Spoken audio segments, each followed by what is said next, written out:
शादी के बाद आप अपनी फर्स्ट नाइट यानी सुहागरात को किस प्रकार बेहतरीन और यादगार बना सकते हैं? अगर आप भी ऐसा सोचते हैं, इसके लिए प्रस्तुत है ये 5 टिप्स। फर्स्ट नाइट यानी शादी के बाद की पहली रात, जिसे आमतौर पर सुहागरात के नाम से जाना जाता है। नवविवाहित कपल्स के मन में अपनी पहली रात को लेकर काफी इच्छाएं और सपने होते हैं, लेकिन जैसा कि आमतौर पर लोग फर्स्ट नाइट को सिर्फ फिजिकल रिलेशन से जोड़कर देखते हैं। अगर आप भी ऐसा सोचते हैं, तो फिर थोड़ा अलर्ट हो जाएं, क्योंकि हम आपको कुछ ऐसी बातें बताने जा रहे हैं जिनके बारे में आपको कम से कम फर्स्ट नाइट पर तो बिल्कुल भी नहीं सोचना चाहिए। पहली रात एक दूसरे को अच्छी तरह से समझने में बिताएं।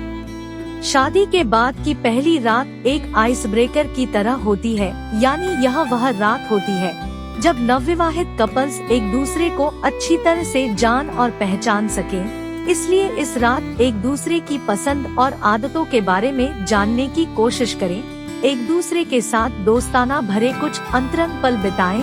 जरूरी नहीं कि आप सेक्स को लेकर बातें करें। सेक्स के अलावा अन्य बहुत सारे टॉपिक्स होते हैं बात करने के लिए, उन पर बात करें।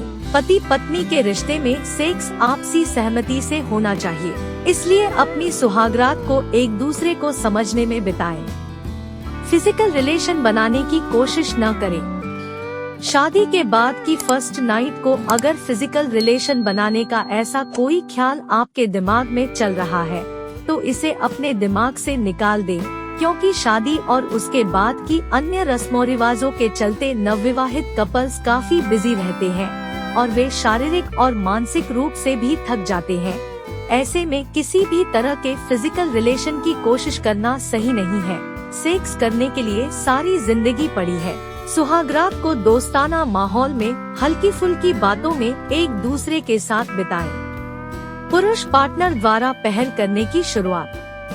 आम धारणा होती है कि किसी भी चीज की शुरुआत पहले पुरुष को करनी चाहिए, फिर चाहे वह बातचीत शुरू करने की पहल हो या फिर सेक्स को लेकर ही क्यों न हो।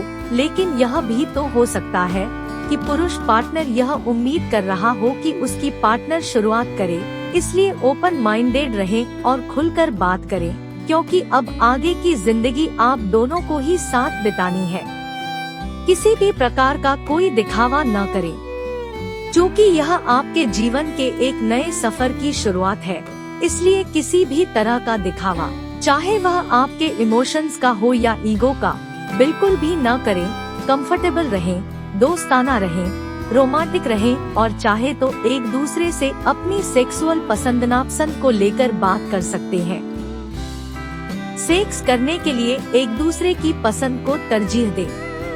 न्यूली मैरिड कपल्स को एक दूसरे की पसंद नापसंद को समझना चाहिए और यह देखना चाहिए कि वे किस चीज को ज्यादा तरजीह देते हैं। एक दूसरे को समझने के लिए वक्त लें और किसी भी चीज के लिए जल्दबाजी न करें। सेक्स के दौरान यह नोट करने की कोशिश करें कि कब और किस अवस्था में आपका पार्टनर टर्न होता है और तब ऑर्गेज्म के पॉइंट तक पहुँचे। ऑर्गेज्म पाने का दिखावा करने की कोशिश कतई न करें। दोस्तों, अगर जानकारी पसंद आई हो तो चैनल को सब्सक्राइब जरूर करें।